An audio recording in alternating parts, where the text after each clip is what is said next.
Okay, we have organized this session because we've realized that a lot of talking about landscapes and restoration is talking about farming, about food security. And sometimes we forget that food security is also relying on our pastoralist. Who of you drinks milk?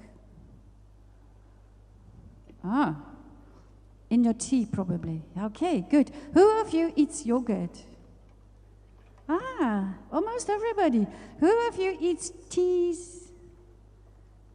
Not so many. Hey. Who of you eats meat? All of you. Haha.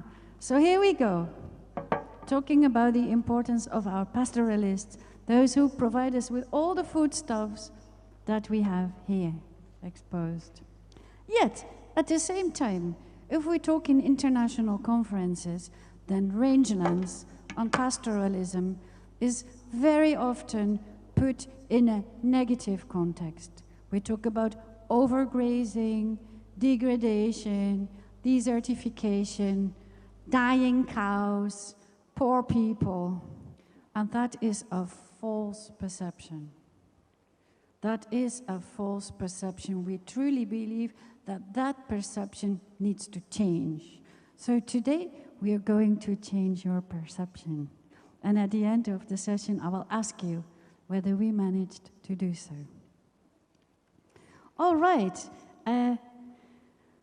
Although pastoralism is a great opportunity and a great importance in our landscapes, our pastoralists of these days are also facing a lot of challenges. There is encroaching farming, the climate is changing, globalization does not always work in their favor. I come from Netherlands, we produce too much meat, we eat too much meat, and that is lowering the price, which makes it hard for African pastoralists to survive. But pastoralists are clever because they have a strong adaptive capacity and the ability to innovate their production systems and change. And that positive change is what we want to highlight in this session. So, rangeland management. Rangeland management. The World Bank has done a great job. They have developed guidelines. They have not developed rules or regulations. No, they have developed guidelines to help our pastoralists and our non-pastoralists to have more attention and more respect to the importance of rangeland. You will get your copy, although it's very bulky. So if you want to carry it along, make sure you have kilos left in your luggage. If not, you can download it from the WOCAT website. And every now and then in the slides, you will see the web link where you can download the guidelines. They'll soon be available in French as well. We're working on it. I would like to introduce you our pastoralists. And they are experienced people with lifelong experience, educated people. They know what they're talking about. We have Ibrahim from Kenya, from northern Kenya. He works for Mercy Corps. We have Lampat Parashina from Kenya, from Southern Rift. He's a pastoralist, landowner, and running the Soralo Association of Landowners. We have Abdoulaye Sabmo Soumaila from Niger, and he is a great expert in everything to do with transhumance and pastoralist mobility. We have Monsieur Haruna Abati from Niger, and he has a lifelong experience on pastoralism. We have Peter Tyrell from Kenya, and he is working a lifetime with pastoralists, including Lampat. And we have Caroline King, who was one of the lead authors of these guidelines. So what we want to do in this session, we want to learn from our pastoralists. So we first are going to listen to Mr. Haruna Abati, who will talk from his Niger experience, and he's going to share with us the challenges he is facing and the opportunities that he sees. And after Haruna, we'll take over to Abdilaye, who will put the experience of Haruna in a broader West African perspective. Then we will discuss. After that, we'll move to East Africa, and we will listen to Lampard, who will talk about his life in the Southern Rift. And we will listen to Peter, who has more of a scientific story around that Southern Rift reality. Then we listen to Ibrahim, who has learned how to map and plan rangelands in a participatory manner. And he will take us through a participatory exercise, even in the Azazi Fest later on. And then lastly, we will listen to Carolyn, who will draw some conclusions that we can carry forward to the outcome statement so that pastoralists are not going to be forgotten in this GLF. So, Monsieur Haruna, je vous donne les paroles. Please. OK. Merci, Cora.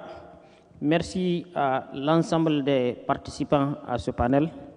Et je remercie également les initiateurs de cet événement-là. Donc, je vais vous entretenir sur les parcours pastoraux. On appelle, en tout cas de par la loi nigérienne, les parcours pastoraux sont des espaces destinés à l'élevage.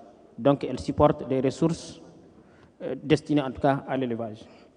Alors, ressources pastorales même, c'est quoi? C'est un ensemble, en tout cas, de ressources, aussi bien naturelles qu'artificielles, qui servent à alimenter le bétail. Ce sont les pâturages, l'eau, les terres salines, etc., etc. Donc, c'est l'ensemble de tout ça là qui constitue les ressources pastorales, supportées généralement par les parcours pastoraux. Et pour ce qui concerne les parcours pastoraux, nous allons parler des couloirs de passage de tout type, des aires de pâturage de tout type également, et de la zone pastorale. Parce que c'est ça au Niger, les différents espaces pastoraux que nous avons. Et au Niger, en tout cas, l'élevage pastoral est confronté à beaucoup de défis. Et ça, c'est à l'image du Sahel. Et cet élevage, nous allons seulement parler de 3 défis. Il y en a au-delà dans tous les cas. Les 3 défis dont nous allons parler, c'est d'abord le défi lié à la sécurité foncière. Le foncier pastoral relève du domaine public de l'État. Et ce foncier connaît en tout cas une insécurité physique.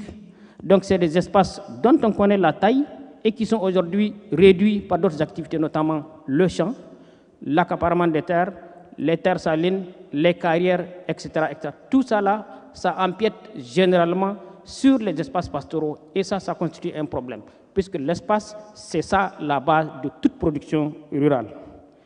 Maintenant, pour ce qui concerne véritablement l'autre système d'insécurité, c'est la dégradation. Ces espaces sont dégradés très souvent. Là, donc, elles poussent des espèces non appétées, comme le sida cordifolia. Donc, il faut restaurer. Il y a qui sont dégradés là où il ne pousse rien du tout. Ils ne poussent rien du tout. Là également, il faut restaurer. Donc, il faut confectionner des ouvrages ou des demi-lunes ou des banquettes ensemencées ou planter des arbres. Donc, faire en tout cas les ouvrages opportuns à l'espace en question et ensemencer les espèces appétées. Donc, ce type de restauration et de récupération est en train d'être fait au Niger et des expériences que nous connaissons. Maintenant, lorsque ces espaces souvent, en tout cas, sont nantis en pâturage, il y a d'autres intempéries qui arrivent. Ce sont les feux de brousse. Là également, il faut protéger à travers des bandes pare-feu pour pouvoir limiter les dégâts. Donc ça aussi, c'est des activités, en tout cas mécaniques, que nous conduisons au Niger à travers nos structures et même d'autres structures de l'État. Maintenant, l'autre défi, c'est le défi lié au changement climatique. Le changement climatique, je ne vous apprends rien, c'est les sécheresses, c'est les inondations, c'est les vents de sable, etc., etc. En tout cas, beaucoup de choses qui mettent mal les espaces pastoraux, donc la productivité généralement réduite ou même peut-être annulée à certains endroits par ces vents de sable, etc., etc. Et ces changements climatiques, en tout cas, causent d'autres problèmes, notamment les maladies climato-sensibles, des maladies souvent pas bien connues, et des espacements de naissance, souvent des animaux qui deviennent beaucoup plus importants entre en tout cas les intervalles réguliers, ça augmente beaucoup. Donc ça aussi, ça constitue un problème. Donc c'est pourquoi il faut nécessairement tenir compte en intensifiant toutes les activités liées à la gestion de la santé animale, donc notamment les parcs de vaccination et autres là, et les différentes formations. Parce que, à part cela, si ces choses-là s'intensifient, souvent ça décime le bétail et c'est bonjour la pauvreté. Et pour donc réduire aussi bien ces maladies, il faut donc des aliments bétail, il faut aussi du soutien pour les éleveurs aussi. Parce qu'il arrive à certains endroits que le soutien face aux différentes crises des éleveurs, souvent c'est seulement les aliments bétail. Or, il faut quand même tenir compte de l'homme même. Donc aussi bien les aliments bétail, la santé animale, mais aussi peut-être penser au déstockage stratégique ou d'urgence. Maintenant, il y a la sécurité physique des zones et des zones en tout cas au Sahel. Aujourd'hui, nous avons un certain nombre de situations d'insécurité dans le nord, particulièrement au Sahel. Et là, c'est des razzias, c'est des hommes en armes, c'est des narcotrafiquants qui commettent en tout cas des graves crimes, prennent du bétail, tuent les gens, détruisent tous les moyens de production. Et là également, c'est une autre situation. Et là, que faut-il faire? Il faut vraiment réfléchir, impliquer tous les acteurs dans la gestion de ce conflit-là, aussi bien les acteurs directement concernés que d'autres qui peuvent apporter des stratégies afin que la paix soit de manière définitive. Maintenant, si tout cela est fait, notamment les espaces pastoraux sécurisés dans tous les sens, aussi bien physique que viabilisation, les gens sensibilisés, je pense que la mobilité qui est un bon moyen, en tout cas, d'exploitation des ressources naturelles va être une bonne chose et ça va bien se passer. Et là, il faut généralement penser aux différents renforcements de capacité des éleveurs pour qu'ils sachent s'adapter au moment, dans la veille, la surveillance de toutes les stratégies, toutes les espèces végétales et animales pour savoir veiller à ce qui peut arriver en tant que situation afin de pallier à cela, parce qu'il faut qu'il y ait des stratégies d'alerte de certaines situations afin de prendre des mesures. Voilà ce que je voulais dire. Merci beaucoup. Wow. Monsieur Haruna, merci beaucoup. I think everybody has understood well what Monsieur Haruna has just said. All the mics are working, the phones are working. Monsieur Haruna, you talked a lot about climate change, about changing systems, and about your adaptive capacity to adapt to all these changes. But you also talked about the challenges. Don't worry, it's fine. The challenges you're facing with your transhumance and the boundaries and the borders and the laws. So I would like to switch to Monsieur Abdoulaye, because you know a lot about this. D'accord. Donc je vous remercie beaucoup. Et moi, j'ai une question en fait particulière, spécifique. Qu'est-ce qu'un couloir de passage international? Est-ce que ici, quelqu'un peut me donner une définition du couloir de passage international? Ou bien quelqu'un a déjà entendu parler du couloir de passage international? Dans certains pays, certainement, le couloir de passage international, ça n'a pas de sens. Mais je voudrais vous informer que dans les pays du Sahel, la définition, la question du couloir de passage international est fondamentale, est essentielle. Tout à l'heure, M. Abarchi nous a dit que le pastoralisme, en fait, est lié, est fondé sur la mobilité. Peut-être ici, au Ghana, on ne sent pas tellement l'importance de la mobilité dans le pastoralisme.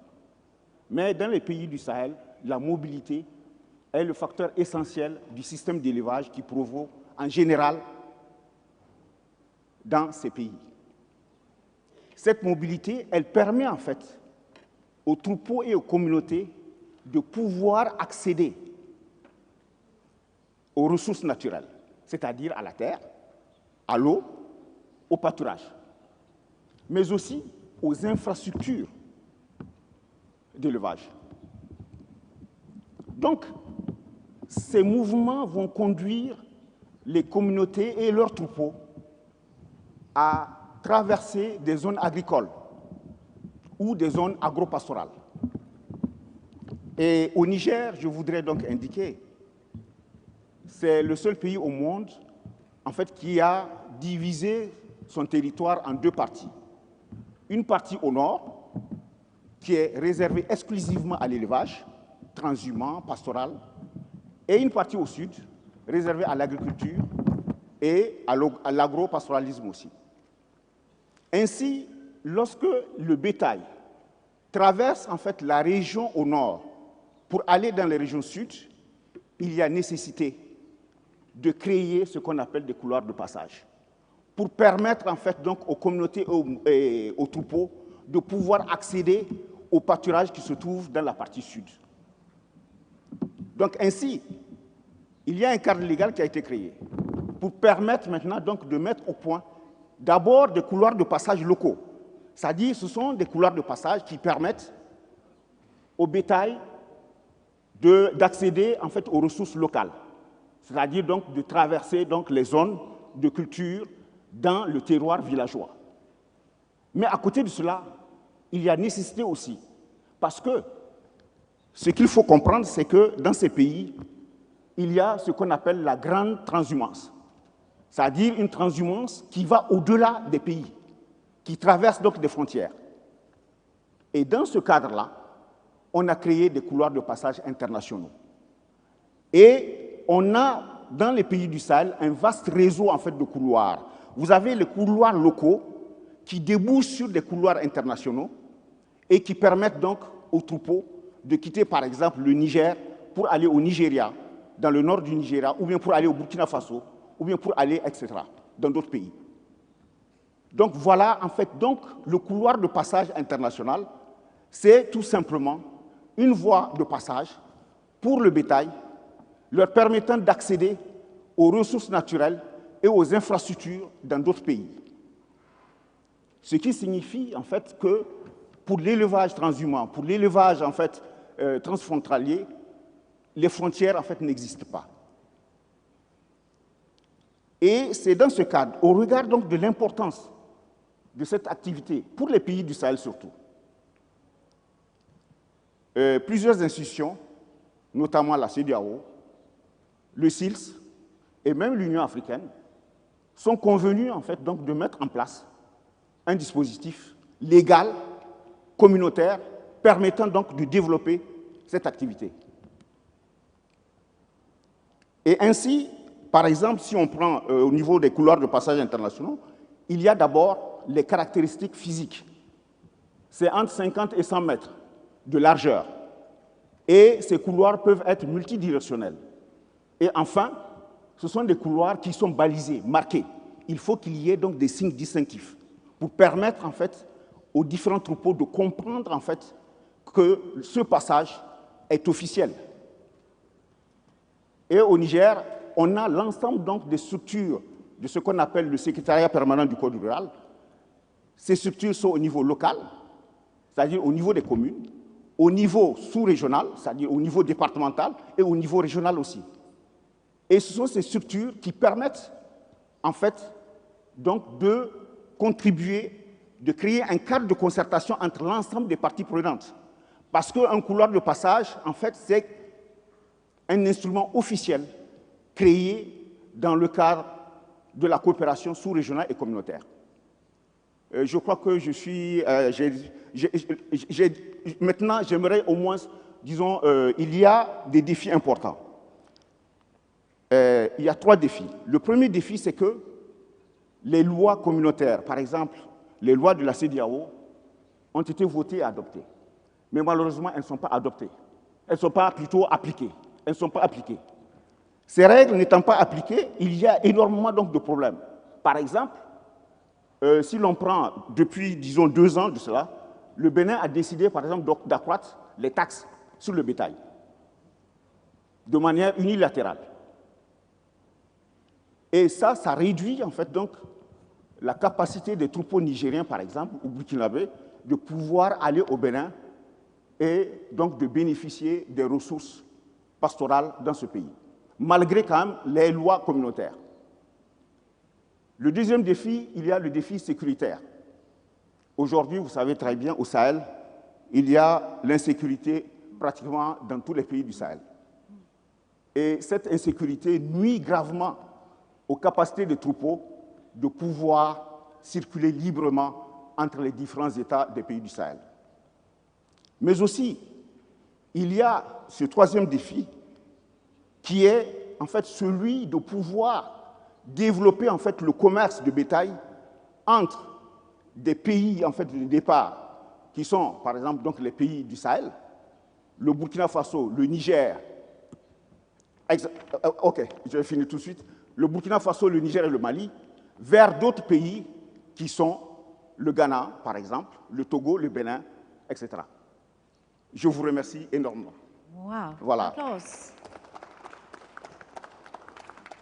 So from the pastoralist point of view, the right to land, the right to pasture, the right to move, and that implies the duty from those in charge, the duty to respect, to provide space, and to provide legal space for people to move, and to provide also the political will to allow people to exercise their adaptive capacity to change and move in a way which is well planned and that allows pastoralists and farmers and other land users to live together.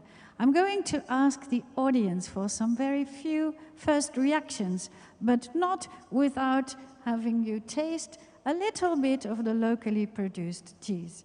Maybe we can hand over the bowl, try, this is the cheese from northern Ghana, it's quite delicious, give it a try. So who would like to comment or ask a question to any of the speakers? Yes? Français ou anglais? Ah, d'accord, merci. Moi, je m'appelle Yacouba Sebou.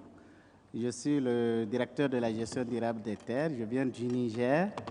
Et je voudrais dire que, en tout cas, les collègues ont présenté, c'est véritablement la réalité, ce qui se passe sur le terrain. Mais je voudrais insister sur deux défis, peut-être qui n'ont pas été très explicités, en tout cas au niveau du Niger. C'est un défi lié donc au changement climatique, comme il l'a dit, mais qui engendre une descente très rapide donc des éleveurs vers donc la zone agricole, ce qui crée souvent des conflits entre agriculteurs et éleveurs.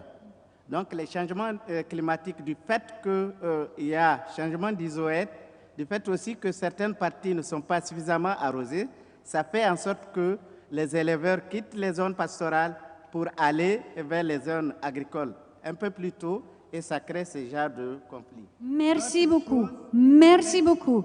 Je vais revenir pour la deuxième question. I would like to ask Abdoulaye or Mr. Haruna. Maybe Abdoulaye, you can react. Oui, c'est vrai. En fait, ce qu'il faut comprendre, parce que ici, beaucoup de gens ne comprennent pas véritablement le fonctionnement en fait, de l'élevage transhumant, surtout dans un pays comme le Niger, c'est qu'on sait très bien que les grandes transhumances en fait, commencent à partir du mois de janvier, c'est-à-dire en saison sèche, pour permettre, disons, aux troupeaux d'aller au sud. En ce moment, il n'y a pas donc de production agricole dans les champs. Et ensuite, maintenant, ces mêmes troupeaux reviennent, en fait, pendant la saison pluvieuse. Et donc, en fait, ce mouvement-là qui se produit aussi résulte un peu de l'impact des changements climatiques actuels. Parce qu'au Niger, on est en train de constater qu'il y a une forte pluviométrie au niveau de la zone nord pastorale. Cette forte pluviométrie est en train de faire en sorte qu'il y a beaucoup en fait, d'éleveurs qui ont perdu leur troupeau pendant les sécheresses de 73, 84 et aussi donc, des années 2000. Et ces éleveurs sont devenus maintenant des agriculteurs parce que la plupart d'entre eux avaient perdu énormément donc, et avaient perdu tout leur troupeau. De telle sorte que dans la zone pastorale qui est exclusivement réservée à l'élevage, on est en train de voir le développement de l'agriculture et même de la pêche, parce que je crois que votre ministère a commencé à empoisonner certaines mares, ce qui est en train de créer beaucoup plus de problèmes. Et d'ailleurs, dans la partie, par exemple, de Kintabraden à Balak, on est même rentré dans un processus de ranching ou de semi-ranching, c'est-à-dire qu'on est en train de passer d'un système d'élevage extensif à un système d'élevage intensif. La question qui se pose aujourd'hui aux autorités nigériennes, d'ailleurs, c'est cela. Est-ce qu'on peut promouvoir encore l'élevage intensif? Et je suis persuadé que mon collègue Haruna Abarchi, qui est de l'Association pour la redynamisation de l'élevage au Niger, ne sera pas d'accord avec moi. Parce que lui, il pense que, et d'ailleurs, bon, ça a été prouvé par plusieurs recherches scientifiques, par exemple celle d'Iliri au Niger, par l'ICRISAT, etc., que l'élevage extensif est beaucoup plus productif, beaucoup plus rentable que l'élevage intensif. Et ça a été Maintenant, est-ce que la question peut se poser d'une autre façon? Malgré les changements climatiques, est-ce que l'élevage extensif peut être maintenu? Okay, C'est la question fondamentale. That is a fundamental question, and I would like this discussion to continue during the coffee break. During the and I'll get back to you. But I would like to ask if there are more questions. Yes, there is a question. Oh, several questions. First, you. Thank you very much. I'm Justice Ankuma Bafo, a Ghanaian. I want to, you made mention of the fact that some of the laws of ECOWAS about movement of cattle from one country to the other are documented but not implemented. What happens, because in Ghana we've had several issues of where herdsmen move their cattle from the neighboring countries and then they come in and then destroy the crops of farmers, and it results in conflict and fight and killing. So what happens if these laws or bylaws by ECOWAS is not being implemented by other countries, which rights have been inflicted on by herdsmen who move their cattle from their country to destroy the crops of others? What happens? So the same problem, but looking from a different perspective. I would like to ask Monsieur Haruna. I think you can say something about this. Voilà, merci beaucoup. Moi, je pense que c'est connu que tous les pays de CEDEAO ont ratifié et adopté la décision ADEC. La décision ADEC, c'est celle qui donne la liberté de mouvoir, d'aller et de venir avec son bétail dans tous les pays de la CEDEAO, tout en respectant les lois de chacun de ces pays, bien sûr. Maintenant, la destruction volontaire des champs, ça, c'est banni par la loi partout. Ça, c'est clair. Ça, c'est vraiment la loi ne permet pas à quelqu'un de venir de manière volontaire détruire les plantations de l'autre, parce que c'est une destruction, en tout cas, d'un bien privé. Ça, c'est une autre loi. En fait, ici, c'est juste pour aller exploiter ce qui est permis d'être exploité. Tu quittes le Niger carrément, tu viens au Ghana, c'est pour aller dans les espaces pastoraux, là où ce n'est pas le champ de quelqu'un. Si par mégarde tu mets tes animaux dans le champ de quelqu'un, eh bien, tu payes comme si tu es un éleveur ghanéen qui a mis ces animaux dans le champ d'un agriculteur ghanéen, quelque chose comme ça. En fait, c'est cela. La loi est bien là, mais tout celui qui ne la respecte pas, eh bien, il subit la rigueur de la loi. Ça, ce n'est aucun problème. Vraiment, il faut bien que les gens sachent que le mouvement, l'intégration, c'est aussi les animaux. On permet aux gens d'aller et de venir avec leurs biens. Il faut bien que les gens sachent que l'animal aussi, c'est un bien. Seulement, partout où tu vas, il faut bien que tu respectes les lois de ton pays d'accueil. Voilà, merci beaucoup. To be continued, because there is a lot to say. I'll come back to you, but first, maybe Sebastian. Please be short. Thanks. I just wanted to make one quick point about what my colleague here said. We did a study, 2 case studies in Ghana of agricultural programming. And what you see is successful agricultural programming which raises incomes. And what people do with those raised incomes, Ghanaians, is they buy cattle. And when they buy cattle, Fulani pastoralists will come to settle, to take care of that cattle. So I agree that maybe we have some transhumance issues, but a lot of the issues are relating to cattle, which is owned by Ghanaians themselves and not necessarily by the transhumans. So that's my one quick point. My question is, so we've heard now about sensitization and capacity building and corridors and borders and what, but we've been talking about these things for 40 years. 50 years. So my question is, what do we need to do as an international community? What do we need to do differently to try to support pastoralism? My interest is particularly the Sahel. This is a very good question, but I would like to keep that question till the final discussion so that we can first listen to East Africa. I'll remember you, and I'll remember your second question. But I would like to first open the floor to our pastoralist from East Africa to see whether they recognize these problematics. Lampat Parashina, please share with us your knowledge. Good morning, everyone. Good morning. Thank you very much, Cora, for the moderation. As we've heard from our brothers from West Africa, pastoralists face similar challenges. They operate in similar environments. So my case from East Africa will reflect a lot on also what my colleagues from West Africa have mentioned. But to begin with, we were asking who is a pastoralist. Let me just be frank, I need to say who a pastoralist because while I was coming from Kenya, at the immigration office here at the Ghanaian airport here, there's that sheet that we are supposed to fill the details, and on my occupation I wrote, I'm a pastoralist. And the guy at the immigration asked me, are you a pastor? I said, no, I'm not a pastor, I'm a pastoralist. So it took like 2 minutes for me to explain to him who a pastoralist is, and that clicked to my mind that not every person on planet Earth understands who a pastoralist is. So pastoralist, or a pastoralist community, is a community that is fully dependent on livestock production as a livelihood. We are joking with my colleagues that sometimes is a person who moves livestock without a home, but we have those with homes, but because of the practice, you need to be able to move. And one very key aspect of pastoralism is the issue of mobility. Pastoralism works best in vast areas of land where we can move in search of or in excess of pasture and water, because our livestock predominantly depend on those two aspects.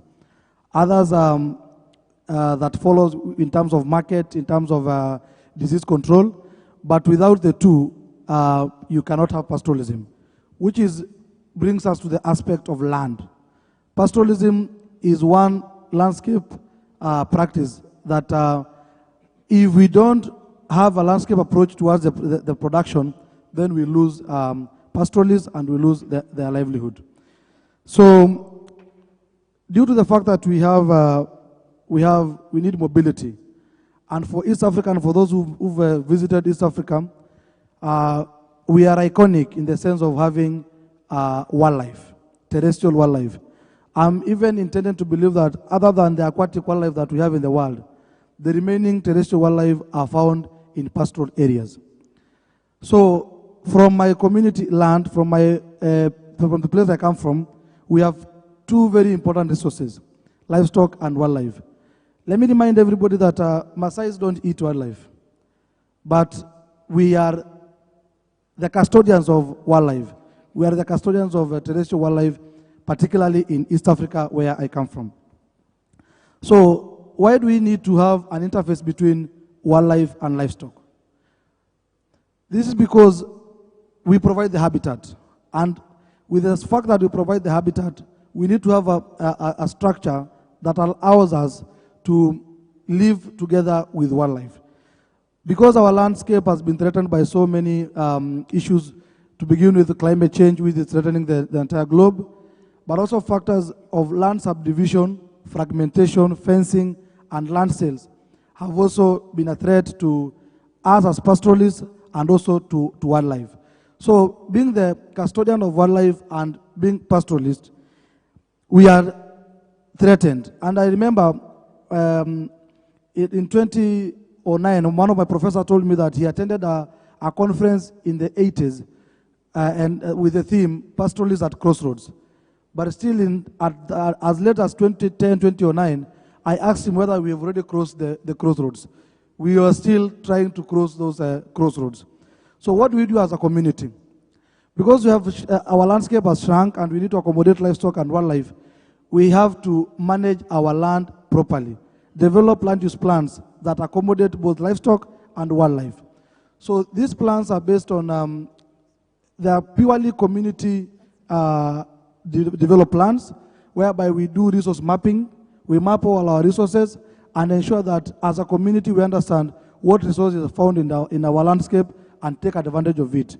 One important thing is we come up with zones. We zone our land into different areas for livestock grazing and some areas set aside for wildlife. When I say set aside for wildlife, I don't mean coming up with conservancies and demilitarizing conservancies and putting away communities out of their land, but having a formula whereby at one particular period of time, we also use these conservation areas as grass banks for our livestock, particularly during dry seasons. And there's a stereotype that shows that Masai Morans like me are killers of wildlife. We do kill lions and so that for traditional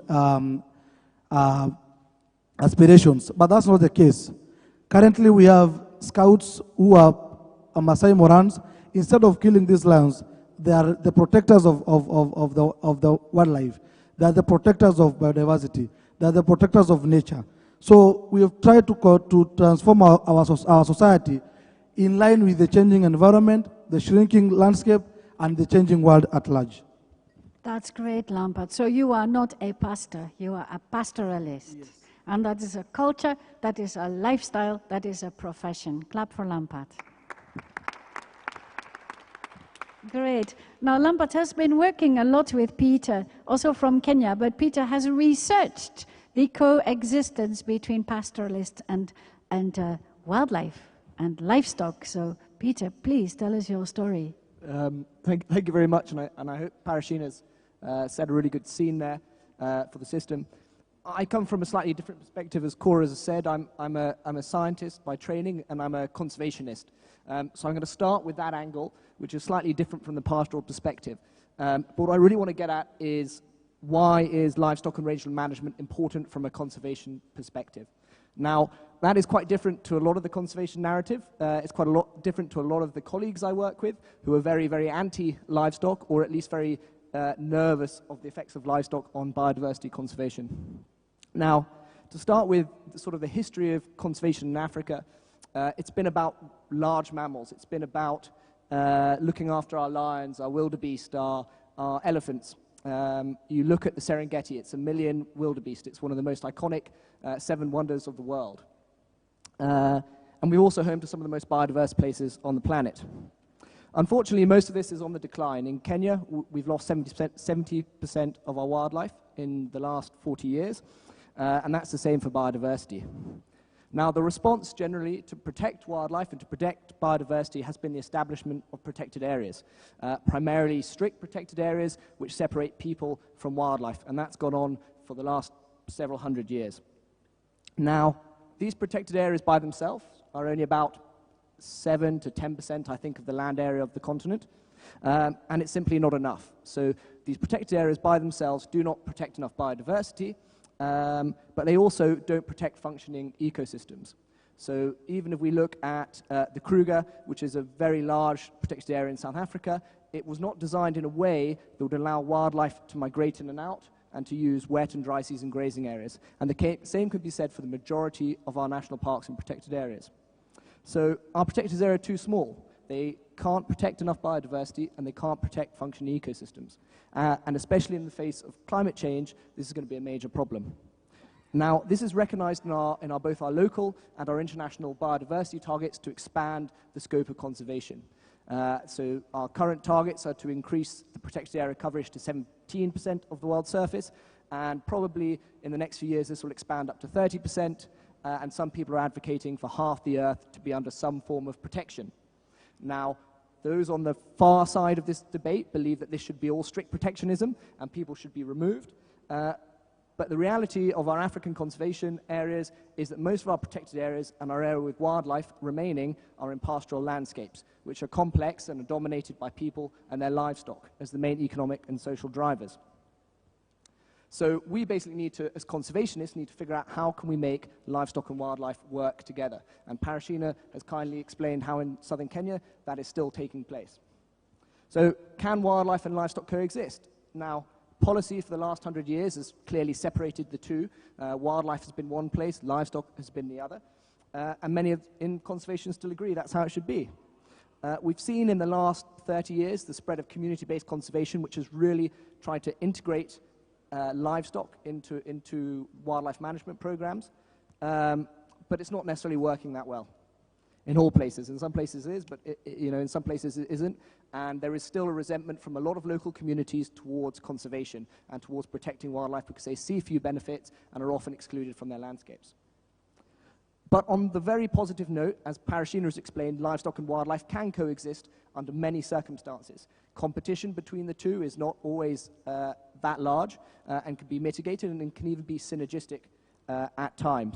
But the key thing is, and I think it's reiterated by all our colleagues today, what pastoralists need and what livestock needs across the continent is space and mobility. Right? They need the space to access these patchy resources across the landscape, which depend on rain, and they also need the ability to get there. And wildlife is no different. It requires different grasses, different trees, different species across the whole landscape. Now, so if we can get ensure that we have the space and mobility for livestock, we're also ensuring that we have the space and mobility that wildlife can also benefit of indirectly. And so in mitigating the threats to pastoralism and to large landscape livestock systems, we can also benefit wildlife. But on the other hand, we're also very aware that the degradation and the poor management of rangelands is negatively impacting biodiversity across the continent.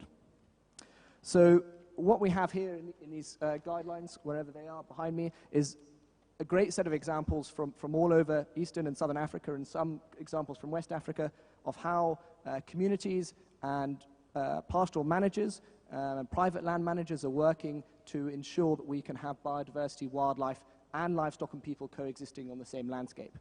Now, Parashina has explained about our organization, the South Rift Association of Landowners, which worked with Maasai pastoralists to ensure that they have the land and the space and mobility they need to ensure that their livestock can survive, can be resilient, and can be productive. And that works through adapting current cultural practices, modern governance systems, and also working with new and adaptive legislation. So that creates the space for wildlife. Now, the other great thing about the Maasai culture is there is also the ability to create the place for wildlife. So we have the space, but Maasai culture, as Parashina says, they don't eat wildlife, and there's also a cultural attachment. This is obviously changing, and we're now seeing that it's not just culture that keeps wildlife in place, but also an economic driver. So ecotourism and other systems to try and insensitize the maintenance of wildlife in these landscapes. And the guidelines have many examples of this. So I've got to wrap up in a second, but I just want to finish with the three main points that come out of these guidelines. The first one is about landscape governance, which Parashina has mentioned and our colleagues have all mentioned. And there are some really great bottom-up enabling examples within the guidelines of how we can really work with communities to push conservation agendas, not just starting from the top. The second one is that there's some really great examples in there of how to manage landscapes, both traditionally, to ensure that we have this variability of grazing areas, to have what we call functional heterogeneity in the landscape, and that's both from the pastoral perspective, but also some ranching perspectives as well on smaller places of land. And then finally, there's some other great examples of how we can add a economic incentive to maintain wildlife on landscapes where wildlife are costly to people, where livestock are attacked by lions, where elephants stop you from going to school, and also in places where agriculture might be more of a viable option. So there's some examples about payment for ecosystem services, ecotourism, and several others in there. And that's pretty much all I wanted to say, but I just think it's possible and necessary for us to integrate rangeland management into our conservation agenda. The examples you are trying to squeeze in, they're all in the guidelines. So read the guidelines and clap for Peter. So the key word here is coexistence. Coexistence between farmers and pastoralists, and coexistence between livestock and wildlife. And coexistence requires flexibility. And yes, we want to have proper land rights and cadastres and clear rules and regulations. But we also need the freedom to move. And that's the question, and how do we create that? Or how do we maintain that? We have time for 2 questions. And you raised your hand before, or you still have the question? Is it relevant to this topic? No, not relevant? Transhumance. Okay, I'll get back to you. Then I'll move to you now. Merci beaucoup pour la question sur la coexistence des pastoralistes. Mais je suis de la RDC. Les éleveurs sont sédentaires. Mais nous avons vu un grand mouvement qui crée l'insécurité. Ce sont les Bororo qui viennent de l'Afrique de l'Ouest vers le Congo. Nous ne sommes pas partis du CEDEAO. Mais ces gens, quand ils viennent, ils sont armés, ils trouvent les communautés, ils détruisent les paysages et nuisent aux populations. Et quand ils viennent en masse et ils sont brutaux. Est-ce que ça cadre avec la coexistence ou bien c'est un mouvement, peut-être, pour nous on dit que ce sont des gens qui viennent créer l'insécurité dans le pays. But that's not a question for East Africa, that's a question for West and Central Africa, is it? Can we park this? Because I know Abdoulaye wants to say something about this, but is your question related? Yes. Okay. Just to share, okay, maybe I'll go in French. Par rapport à ce que le monsieur a présenté tout de suite, effectivement, moi je suis de l'ONG Tree Aid, qui beaucoup travaille sur les arbres. Mais on s'est rendu compte que beaucoup travaillent sur les forêts, les arbres, et ne pas intégrer la dimension pastorale et la dimension agriculture, c'est en fait créer les germes de potentiels conflits. Donc, dans la plupart de nos programmes maintenant, nous avons des aspects intégrés avec des parcours d'accès, des boulis pour avoir l'eau et l'ensemencement des graminées fourragères qui viennent notamment du Niger. C'est au Niger qu'on les commande. C'est pour mettre l'accent sur ce que le monsieur a dit tout de suite. Il faut aussi que dans nos projets, dans nos programmes, on ait cette dimension intégrée au lieu d'avoir des projets purement agriculture, purement forestier, purement élevage, qui tend à favoriser l'émergence d'une composante par rapport à une autre. Et ça, c'est très important. So I think actually Mr. George already responded to your question, but I will still move back to the panel. Maybe quickly, Abdoulaye, and then after that also Lampard. You can say something about this? I didn't get it. Oh, you didn't get it. Okay, no problem. Okay. Oui, d'abord, je voulais dire vraiment, je suis très content. Le dernier intervenant, vraiment, ce qu'il a dit, c'est parfaitement cela. D'ailleurs, je crois qu'au Niger, je parle sous votre contrôle, la politique nationale au Niger maintenant, en fait, c'est toujours de faire des projets intégrés. Par exemple, moi, il y a un projet que j'ai suivi. Par exemple, les girafes. Il y a un processus depuis les années 70, la disparition en fait de l'espèce dans l'Afrique de l'Ouest. Et ce qu'il y a, c'est qu'il y a la réserve de Kouré qui a été créée, et à un certain moment, il était nécessaire vraiment de créer, en fait, et cela rejoint un peu ce que aussi M. Tirel vient de dire, c'est qu'il fallait faire la cogestion entre donc, le bétail, les hommes, mais aussi la faune sauvage. Et c'est comme ça qu'aujourd'hui, en fait, depuis les années 95, le nombre de girafes était tombé à moins d'une centaine. Mais aujourd'hui, on a récupéré, je crois qu'on est à plus de 500 ou 600. Et grâce à une approche intégrée. Et ça, c'est très important. Et malheureusement, c'est que dans le parc du W, actuellement, il y a un sérieux problème parce que le programme financé par l'Union européenne, que vous connaissez certainement, ECOPAS, n'a pas pris en compte cette dimension-là. Parce qu'on est resté en fait à un stade de conservation. Parce que tous nos pays, en fait, les pays d'Afrique francophone, à leur indépendance, avaient une vision de conservation. Mais n'avaient pas en fait une vision de préservation, mais aussi de création en fait d'une approche intégrée. Et c'est pour cela qu'aujourd'hui, de plus en plus en fait, de partenaires, je crois que même la Banque mondiale est en train en fait de développer une approche intégrée à travers, par exemple, le PRAPS. Je crois que Je parle aussi sous le contrôle de M. Philippe Ladel. Voilà, un peu. D'accord, ok. Voilà. Et maintenant, par rapport à une petite minute, je voulais parler, en fait, cette question, elle est fondamentale. Et aujourd'hui, tous les pays d'Afrique de l'Ouest, d'abord, savent pertinemment qu'il y a la nécessité de revoir les textes, parce que les textes qui ont été adoptés, ce sont des textes qui ne sont pas vraiment opérationnels. Donc, cette question-là, elle est en cours, et je pense que au niveau de l'Union africaine maintenant, on veut, à partir de chaque zone, c'est-à-dire Afrique de l'Ouest, Afrique de l'Est, Afrique centrale, etc., créer une dynamique en fait, entre les différentes zones de l'Afrique pour pouvoir permettre en fait, d'adapter ce système, ce mouvement en fait, donc, des éleveurs au contexte local, mais aussi en intégrant toute cette dimension par rapport donc, aux questions sécuritaires, aux questions aussi des populations locales. Parce que souvent, aussi, la question environnementale. Et c'est vrai qu'aujourd'hui, il y a de sérieux conflits entre les éleveurs de l'Afrique de l'Ouest et les populations de l'Afrique centrale et aussi de l'Afrique même, parce qu'ils vont jusqu'en Afrique de l'Est. Voilà. En tout cas, je pense qu'il y a une synergie actuellement au sein de l'Union africaine pour pouvoir créer un cadre communautaire. Mais en principe, je crois que ce qui est en train d'être promu ici en Afrique de l'Ouest, c'est que d'abord, il faut créer une zone communautaire. Malheureusement, la zone communautaire, elle existe, mais en fait, dans les faits, ça n'existe pas. Et c'est pour cela que vraiment, il y a la nécessité maintenant donc, que les gouvernements, les différents gouvernements puissent, disons, s'accorder sur ces textes-là.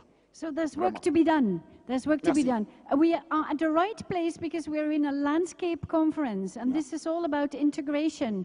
But the big question is, how do we transform our legal systems to allow this integration to happen? So that brings us back, Monsieur, to you, because you have a great duty there. But before going back to you, I would like to have some questions or comments for East Africa. East Africa, you're about East Africa? You're about East Africa? East. Who, you have a question for East Africa, for Lampat or for Peter? Okay, so my name is Sia from Ghana. I just want to know the boundaries that is being setting as a constraint for the wildlife movement. It's also as a benefit for us as humans too. Can there be a system where instead of going around looking for excess land, which is limited now because of urbanization, we could rather look for a way where we can mix up, maybe cultivate some crops so that the wildlife can now feed on that, so that that limited space, we could manage it and still keep the wildlife from extinction. So. Okay, this is a question for Lampat. I know, Lampat, you can respond. Thank you. I think if I got you right, you're saying if we can have like a perimeter wall of crops around wildlife areas, right?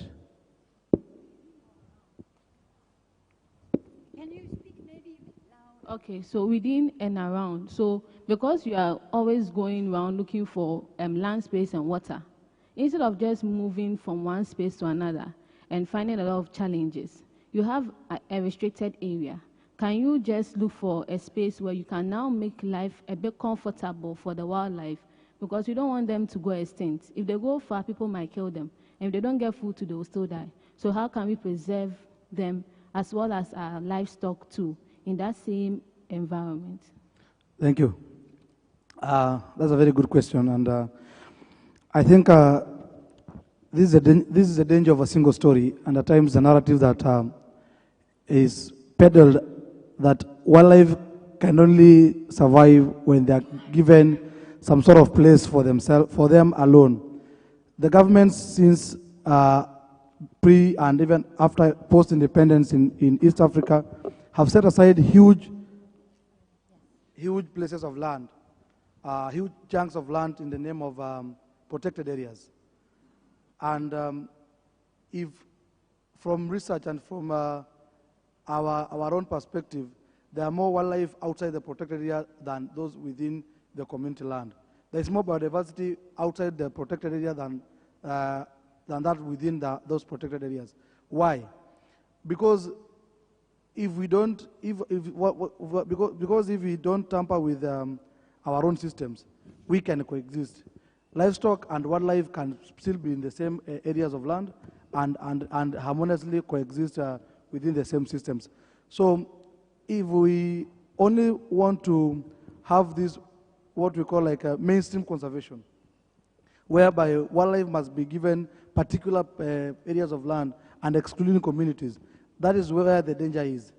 If we don't allow communities to be part and parcel and to be stakeholders in wildlife conservation and management, then we lose the point. So I think it has been tried. People have been fencing off areas of land, particularly in northern Kenya, in the name of conservation areas for conservancies. But it is escalating to be the next time bomb. Conflicts are rising every now and then. People are fighting with pro-strict conservationists.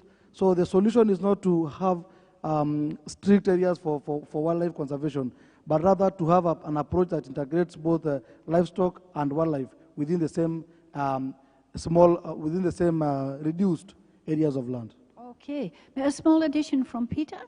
I think across a lot of Eastern and Southern Africa, in addition to sort of larger community landscapes, there are a lot of smaller places, private land holdings and smaller national parks that do exist, and a lot of them are fenced. So Nairobi National Park is nearly all fenced now. Nakuru, there's thousands of examples from private nature reserves in Southern Africa, in rangelands. And it is possible to protect wildlife in those areas, and they are very valuable. You know, Nairobi's got one of the most important breeding populations of rhinos in Kenya. But the difficulty becomes that you are taking a small area which doesn't represent the whole ecological gradient. So it doesn't have your wet and your dry season grazing areas. It doesn't allow for migration of wildlife in and out, and it becomes fenced and really small. So in Nairobi, it meant that you didn't have the right sort of grasses, and we lost a whole lot of diversity in species and productivity. So Nairobi National Park used to have 50,000 wildebeest. It now has something like 8,000 wildebeest. No, less even than that, I think, now. So it is possible, but it's a lot easier to maintain larger functioning ecosystems, and it requires a lot less money in terms of intensive management, if that's an answer that's helpful.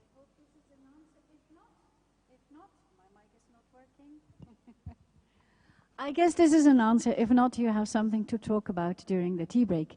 I think a lot of our conversations boil down to spatial planning and the rationalization of use of land and flexibilization of rules to use land. Now we have somebody here, Ibrahim Galilee, and Ibrahim works with Mercy Corps. Ibrahim is a pastoralist his whole life. He is also a professional. He works with Mercy Corps, and he has developed a really nice system of participatory land use mapping that helps people within a landscape to allow giving each other space. So Ibrahim, I'd like to hear more from you. Thank you, Cora. I think there's a lot of discussion around, because it is participatory mapping, let me participate also. There's a lot of discussion around the understanding of pastoralism, the rangeland governance where pastoralists live and the livelihoods of pastoralism is being practiced. But we found in our engagement that there is very little understanding of how pastoralists live themselves, the pastoral livelihood. And even within these systems, and most of the areas, I don't know much about West Africa, but in areas in East Africa where nomadic pastoralism is properly practiced, you will find very little presence of government. So these areas are largely manned by traditional institutions, customary institutions, planning and managing these resources. So we have a lot of discussion always on how pastoralists in times of drought need to be probably provided with range cubes, probably provided with water tracking, probably them now encroaching into farmlands and other areas. But if we go deep into within the pastoral system, probably bring the government closer to to the pastoral governance system and make them understand more, we feel that will help better improving the lives of pastoralists within the rangelands. So in this, I think the participatory rangeland mapping, we tried to, with pastoralists probably, to see on how best they can properly use their rangelands. You'll find main problems every time we talk about in times of drought, after drought, is always there's poor natural resource management, there is poor planning in pastoral areas. So pastoralists need to be settled or probably properly planned on where they are grazing so that they have clear line of how they access resources at different times of the year. But in participatory rangeland planning, the understanding largely of how these rangelands need to be planned lies with pastoralists than people outside. So severally, pastoral areas are considered as areas with very, you'll find it on a map like one town there, another small town there, and then a big land which is not properly planned or even seen as areas where people live. So in Kenya, for example, there was initially a ministry of Westland. Pastoralist land was considered as Westland because people who are in planning do not understand how pastoralists live in those areas, and they consider those areas as not areas people should be living because there's a lot of aridity, there's very little information on resources that are available within these areas. So within a project which was funded by DFID initially and implemented through International Institute for Environment and Development, around 5 years ago, they tried something different, and it's called participatory rangeland mapping with communities. The big thing in that participatory rangeland mapping is the indigenous knowledge that are within communities. Indigenous knowledge on different resources that are available within these rangelands, attributes of all those resources. Resources, for example, in a map can be stagnated by a point, but to pastoralists, a single water point can have a lot of, use a lot of information around it. So bringing now, merging indigenous knowledge and the technologies on geospatial information systems, those two, the technology and the knowledge merge together to bring about what probably I'll talk about now, and then we'll have even a practical session on it in the SASFest. Largely when we go deep into within these communities, the big thing we map are resources which support the livelihood. Resources like water points, resources like prime pasture lands, resources like migration corridors. It can be movement within or movement across administrative or international borders. We can map areas where vaccination services are provided. We can map areas which communities live in at different times of the year. And what's the essence of mapping these resources? Initially, we are grappling with understanding understanding the pastoral system. If we get deep into their system, understand their knowledge and the indigenous knowledge that they have gained over walking over long distances and getting advantage of resources that are scarce within these vast rangelands, we can move another step by putting those resources within a digital map, present it to policymakers or government or government planners to understand within their development planning. They need to have to consider that in different areas where pastoralists live, there are also key resources where pastoralists depend on at different times of the year. I think we've done it in northern Kenya, in a place where I come from, Isiolo, largely also in other counties within northern part of Kenya. And the governments and policymakers are really coming to understand how pastoralists live and different resources that they need at different times to get much from their livelihood. Thank you. Wow. Ibrahim, you are literally putting pastoralists on the map. Literally. Clap for Ibrahim. Okay, the organizers allowed us to continue a bit longer because we started late. So we still have 15 minutes to go, but we have still a few speakers. So I'll ask one comment or question which is directly related to Ibrahim's story. Yes.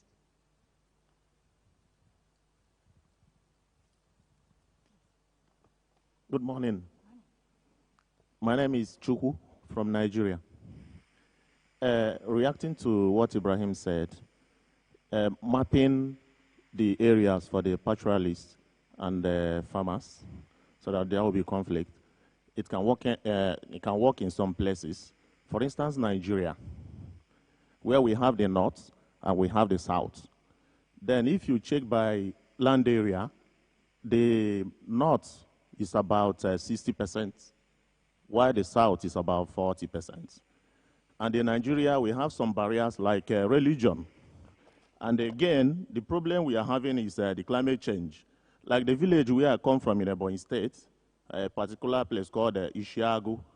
In that place, when we were much younger, we plant around June, and we harvest around November, December. But now, as soon as we are removing our rice, we are planting vegetable. And it's around that November/December, we used to see those, the cattle rearers that they will come and feed on the rice husks. So what is your question? My question now is that what he said that zoning the places, mapping the land to accommodate the pastoralists and the farmers might not work very well in Nigeria. Okay, please, Ibrahim, your response. Can we give Ibrahim a mic?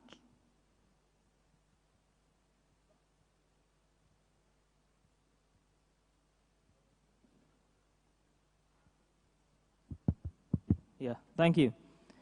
I think there's aspects of governance. There are people normally decide on, they make decisions on how they use their land. And then there are people within those areas that will sometimes not want to follow those rules and probably bring challenges to the aspect of planning itself. Participatory planning largely is planned on that positive nature of planning land use, and with the hope that because the participatory land use puts pastoralist deep inside the aspect of planning itself. So, for example, in the case like where also it's common in Kenya and other parts of Eastern Africa, is where there is where the pastoralists come and converge with areas farmers are doing farming, you will always find some conflict between the two. But most of the time, if in proper planning, both with the parties, for example, with the farmers and even the pastoralists, you put it clearly that these are the demarcation areas according to the plans which are set by the communities. Probably if it is one community, that this is considered as an agricultural area and this is considered as pastoral areas, we make sure that we protect each other's livelihood. Because when pastoralists come closer, most of the time it's dry season. So probably if you are a farmer, that time you are harvesting, or probably there are only husks of, for example, if it's maize remaining. So most of the time, like in areas in northern Kenya, where the farming is being done, according to the participatory planning, we put areas closer to most of the farms as areas where we consider as dry season or drought grazing areas. But in areas, in times of wet season, for example, pastoralists go far to the very arid areas where you will not find a lot of farming being done. But in most of the time when situations gets bad, they need to come back to areas where they are farming. I think the aspects of it working or not working will largely rely on people understanding those plans they have set to use, and understanding also the rules that they set in place to make sure that both the livelihoods can properly work together. Okay, So planning based on local knowledge and planning based on flexibility, the flexibility of plans. I would suggest you invite Mr. Ibrahim to come to Nigeria and give you a hand, and then we'll see whether it works or not. And you'll come back next year to tell us the result. Is that a deal? Is that okay, Ibrahim? There's a great networking here. Okay. Oh, I forgot you. I'm so sorry, sir. Please, one question. Okay, thank you. Can you take it? Okay, thank you. Je vais aller en français. C'est la première fois que je suis en face des interlocuteurs qui défendent le pastoralisme. Je suis du Togo et quand vous parcourez tous les documents de planification, de gestion des ressources naturelles, il y a un premier problème qui ressort toujours, c'est la transhumance. Et l'autre constat aussi, c'est que c'est une question sensible qui parfois arrive au niveau des chefs d'État mais ne trouve pas de solution. Alors, ma question est de savoir quelles sont les informations dont disposent ces transhumants avant de quitter leur pays d'origine. La seconde, c'est... Un par un. Ça, c'est la première. Oui. Mais est-ce que peut-être M. Harouna peut répondre? Est-ce que vous pouvez répondre? Voilà le microphone. Voilà, merci beaucoup. Effectivement, ce que vous avez dit est vrai. Sinon, les informations par rapport au Togo, pour parler du Togo, puisque vous êtes du Togo, nous avons des informations des zones d'accueil. Ça, vous avez l'habitude de rendre ça public et on le porte à la connaissance de beaucoup d'éleveurs. On ne vous dira pas que tout le monde a reçu ces informations-là. Ça serait peut-être hasardeux. Autre chose, c'est en termes de nombre. Vous estimez aussi la quantité du bétail que vous pouvez accueillir. Ça aussi, nous avons ces informations-là et nous travaillons avec. Maintenant, ce que vous dites, effectivement, il y a entre ce qui est dit, ce qui est respecté aussi. Ça, c'est un autre débat, c'est une autre limite. Ça c'est connu. Maintenant, autre chose, là où nous avons quand même quelques difficultés avec, pas le Togo seulement, certains pays côtiers, c'est cette manière de vouloir limiter. Parce que, je ne sais pas si quelqu'un est là, en tout cas un juriste, hiérarchie des normes dit. Si une loi est supranationale, normalement, elle est au-dessus de celle nationale. C'est ça, non, si je ne me trompe pas. Alors, la libre circulation des biens et des personnes n'a pas dit que du Niger, c'est seulement 10 personnes, je dis bien, 10 personnes qui vont venir au Togo. 20 peuvent venir, 40 peuvent venir, on n'a jamais dit ça. 10 peuvent venir avec leur oignon, etc. On n'a jamais dit ça. Mais pour le bétail, on limite. Bon, voyez-vous, en tout cas, ce n'est pas bien vu. C'est comme si il y a une sorte de contradiction d'une loi par une autre, alors que celle-là devrait peut-être se conformer. Si elle n'est pas bien, c'est peut-être de revoir le haut et la corriger pour que dans tous les cas, les deux ne se contredisent pas. Ça, c'est cela. Ces informations-là, nous les avons et nous avons remarqué ces insuffisances au niveau des différentes lois aussi. Et il est bon que les gens réfléchissent pour voir, en tout cas, trouver un peu la limite afin que tout se passe bien. Maintenant, autre chose, je vais profiter pour glisser. Moi, je voudrais que les gens comprennent une chose, que la faute n'est pas liée à l'étranger, par exemple, au transhumant. C'est lié à l'individu. Si moi, transhumant du Niger, je me comporte mal au Togo, eh bien, c'est moi. Ce n'est pas tous les Nigériens qui sont comme ça, par exemple. Parce que le lève togolais aussi peut faire peut-être pareil. L'essentiel, c'est d'appliquer la réglementation en la matière pour sanctionner celui-là de manière proportionnelle à sa faute.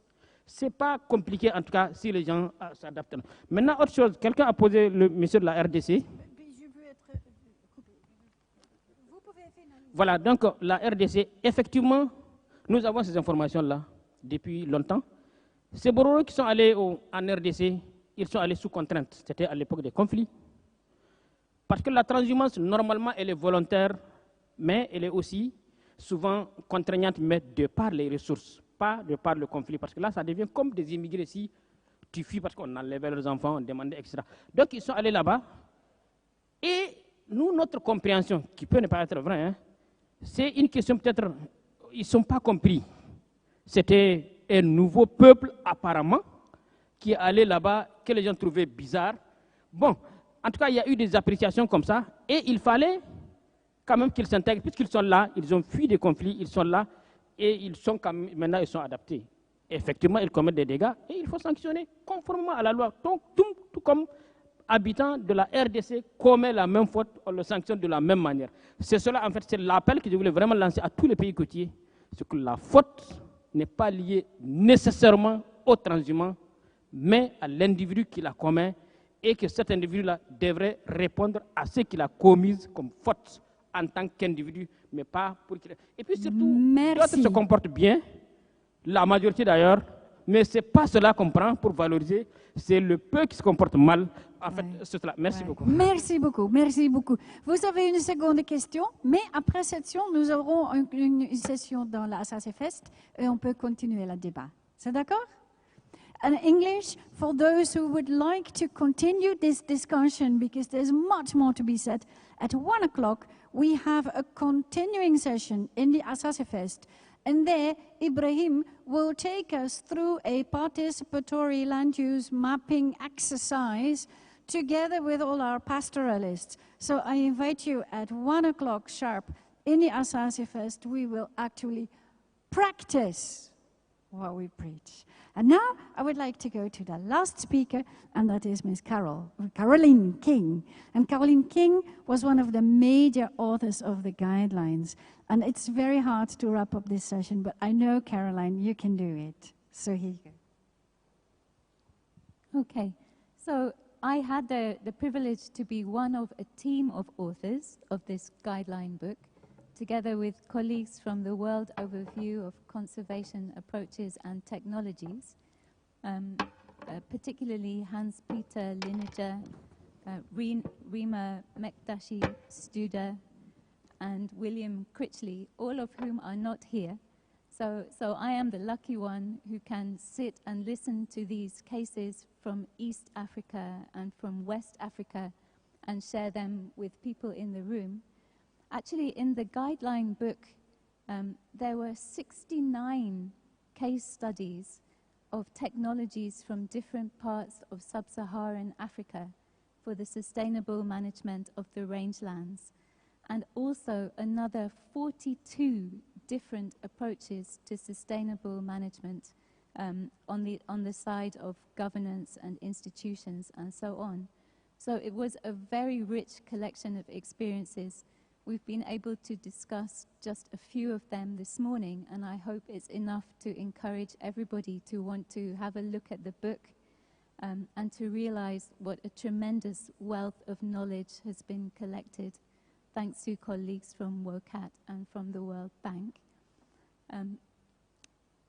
But the main conclusion and the point which is coming out from all of this experience is that really, when we want to talk about ecosystem restoration, we cannot underestimate the significance of the rangelands and the opportunity that we have to sustainably manage the rangeland environments. There are some beautiful maps in the guideline publication and some fantastic statistics as well. For example, we can learn that 62% of the land area of Africa is actually rangeland. So we just cannot ignore the challenges and the opportunities in the rangeland when we're talking about the decade for ecosystem restoration. It's incredibly important. That's before we even begin to talk about the economics of the rangelands and the number of people who depend directly and indirectly on the rangelands for their livelihoods.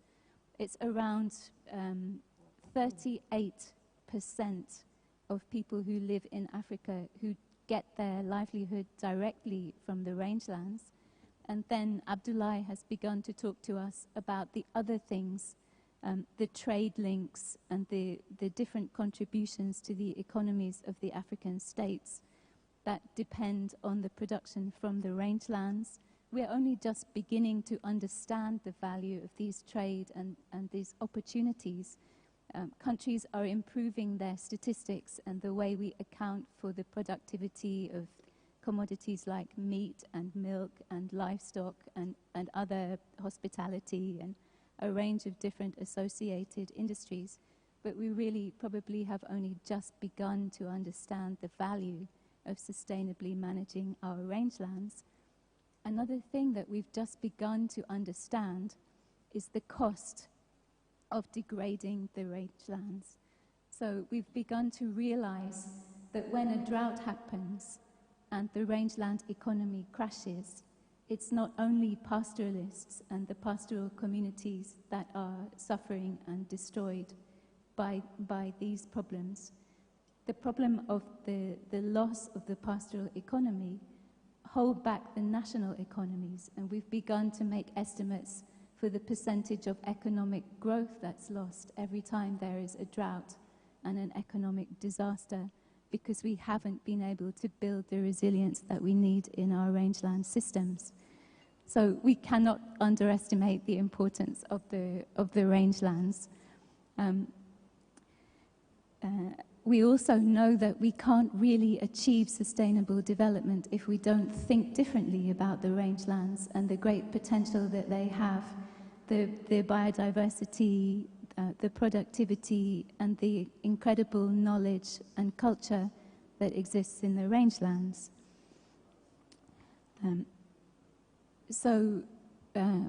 We have to conserve the rangelands, but we also have to realize that the rangelands are changing. A lot of the questions and the discussions and the controversies that have been raised by the members of the audience have to do with debates around what is the best way to sustainably manage the rangeland. We know that the environment in Africa is changing. At the Center for Ecology and Hydrology, where I work, we have climate scientists who are telling us that the climate in Africa is already changing quickly. We have intensifying patterns of drought and of flood. We have effects on the flows through the rivers and the recharge of underground water that people depend on in the rangeland. We understand that there are a lot of changes affecting the way the ecosystems function. We also know that there are a lot of changes affecting the societies in the rangeland and the ways in which they can make decisions and change the future management and the ways that the systems accommodate people and their needs for ecosystem services. So it's incredibly important how we think about management practices in the rangelands. We have a tremendous wealth of experience and good practices that have been compiled and that we've been able to talk about this morning. We need to use these experiences and we need to think about them. Now we have this compilation which is really looking at the experience at the very local level from practitioners and resource managers and communities who are managing rangelands in different parts of the continent. A lot of these experiences are quite separated and not well integrated with national systems for managing the environment and our international systems to support sustainable development and to invest in the future of the rangelands. So we have a lot of work to do to improve the way that we interact with the local managers of the rangeland ecosystems. We've compiled a lot of knowledge about this. We still need to think carefully about how we use this knowledge and how we invest better in the rangelands in the future. For some final kind of takeaway messages, we need to convey key points to decision makers who may be taking part in the AFRI 100 process here with us.